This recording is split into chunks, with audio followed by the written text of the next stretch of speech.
Parmi ces réseaux de promotion de l'hydroxychloroquine, à côté de personnes de bonne foi séduites par l'idée d'un médicament efficace et peu onéreux, on trouve aussi les marchands de doute, qui ont été très actifs dans les décennies précédentes pour vanter les mérites du tabac, nier le réchauffement climatique et pour lutter contre les régulations industrielles, médicales et agricoles. Plus récemment, les think tanks libertariens ont changé de stratégie en prônant la dérégulation des normes de véridiction scientifique. Le système qu'ils appellent de leur vœu consisterait en une libre publication sans contrôle par les pairs dans un grand marché de l'information d'où, supposément, émergerait une forme de vérité supérieure par les mécanismes collectifs de réputation. Dès 1945, dans son article The Use of Knowledge in Society, le théoricien du néolibéralisme radical, Friedrich Hayek, définissait le marché comme un système de traitement individuel de l'information caractérisé par un ordre émergeant spontanément. La dérégulation absolue de l'information autorise chaque individu à accorder subjectivement une valeur à toutes les denrées présentes sur un marché, ce qui permet d'en établir la valeur sociale objective, c'est-à-dire son juste prix sur le marché. Dans cette perspective, tout mécanisme coopératif d'élaboration collective d'une connaissance objectivée ne peut être perçu que comme faussant la vérité du marché. Dans cette science ouverte, intégralement dérégulée, les moteurs de recherche deviendraient incontournables dans la diffusion et dans la valorisation des articles. Au passage, les détenteurs des plateformes numériques auraient le pouvoir de promouvoir ou de discréditer, de vendre des billets dans la recherche bibliographique comme dans l'appréciation de la qualité des travaux. C'est très exactement ce qui a été expérimenté pendant la crise du Covid, avec une avalanche d'articles diffusés en pré-publication, sans évaluation par les pairs, mais commentés abondamment, repris sans filtre par les médias, surinterprétés et pris en compte de façon prématurée pour des décisions politiques. Dans le fiasco de l'hydroxychloroquine, deux types de prises de position publiques se sont affrontés. La première correspond à la figure traditionnelle du savant qui se soucie avant tout de produire des travaux de recherche originaux, bien menés, techniquement corrects, avec éthique et intégrité. Il ou elle reçoit en retour une gratification sociale de la part de ses pairs pour la qualité des travaux parus. Le savant, dans sa subjectivité, s'efface derrière les données et les preuves, publiées et discutées par la communauté scientifique. Il s'appuie sur la démarche scientifique qui ne consiste pas à démontrer par n'importe quel moyen que l'on a raison, mais à soumettre des hypothèses à l'expérience pour tester si elles sont contredites par des faits.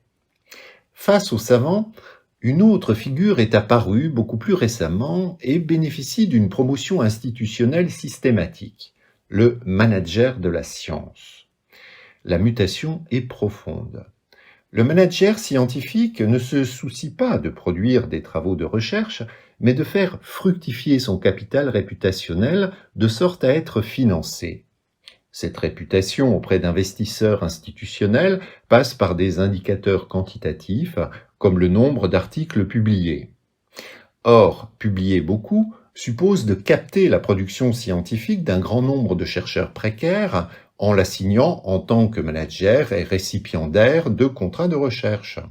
C'est ce paradigme que les gouvernements successifs ont voulu graver dans le marbre législatif. Pour que ce système de dupes fonctionne, il est impératif que le manager de la science n'apparaisse pas comme un usurpateur des articles qu'il signe, mais comme la source de ses travaux. Le manager de la science doit donc publiquement se faire passer pour une star au-dessus du commun, doté d'intuitions tenant du génie et dont la réputation suffit à faire preuve. Le travail scientifique proprement dit se trouve ravalé à un rang subalterne. Les médias raffolent de ces figures incarnant fictivement la science et dont l'opinion est supposée faire autorité. Ce que révèle à la société tout entière le fiasco de l'hydroxychloroquine, c'est que les génies scientifiques solitaires tiennent de la fiction. La science est avant tout une production collective qui naît de la confrontation en dehors du barnum médiatique. La starisation de la science n'est rien d'autre qu'une division du travail scientifique et les managers de la science une bureaucratie. La politique, dite d'excellence, qui produit depuis 15 ans cette fiction, engendre une course effrénée à la publication et une dégradation en conséquence de la qualité de l'intégrité des travaux scientifiques. Dans le domaine hospitalier, le pire est sûrement le système SIGAPS d'évaluation quantitative des recherches des centres hospitaliers universitaires. Chaque publication, sans la plus petite analyse de ce qu'elle contient, rapporte des points SIGAPS qui déterminent les budgets des services, les promotions et les recrutements. Par exemple, un article dans la revue prestigieuse Lancet rapporte environ 16 000 € pendant 4 ans. Cependant, pour augmenter le score SIGAPS, il convient de publier beaucoup dans des micro-revues spécialisées dans des travaux médiocres et ouvertes par des grands groupes internationaux qui constituent un oligopole. Cela rapporte 3 600 à 14 400 € par article, 8 000 € environ en moyenne. Les revues scientifiques sont donc elles-mêmes partie prenante du tournant quantitatif et statistique des mécanismes d'évaluation de la production scientifique qui favorisent l'émergence de figures de managers de la science. C'est dans ce contexte que les grandes revues scientifiques traditionnelles, confrontées à une contestation inédite de leur légitimité par la vague de prépublications, ont réagi en accélérant les procédures d'examen des articles qui leur étaient soumis. On a ainsi pu voir certaines revues réputées, comme The Lancet, se laisser piéger par les promesses fumeuses d'articles ne satisfaisant pas aux critères élémentaires d'intégrité scientifique. De fait, le tempo rapide imposé pendant la crise sanitaire est incompatible avec un travail de recherche sérieux qui s'inscrit nécessairement dans la durée. Le système des publications scientifiques présente ainsi une double vulnérabilité.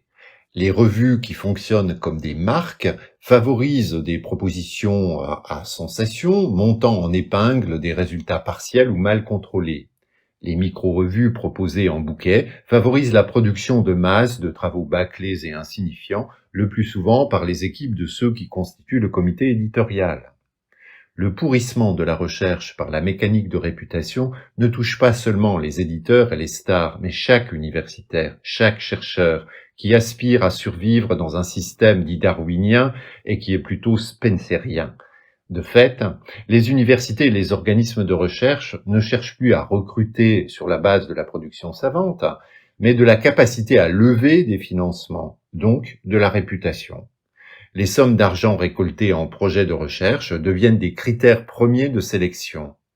L'évaluation managériale produit, en sciences comme ailleurs, une séparation d'avec le réel. Elle rend les chercheurs étrangers à l'objet même de leur métier, la recherche scientifique.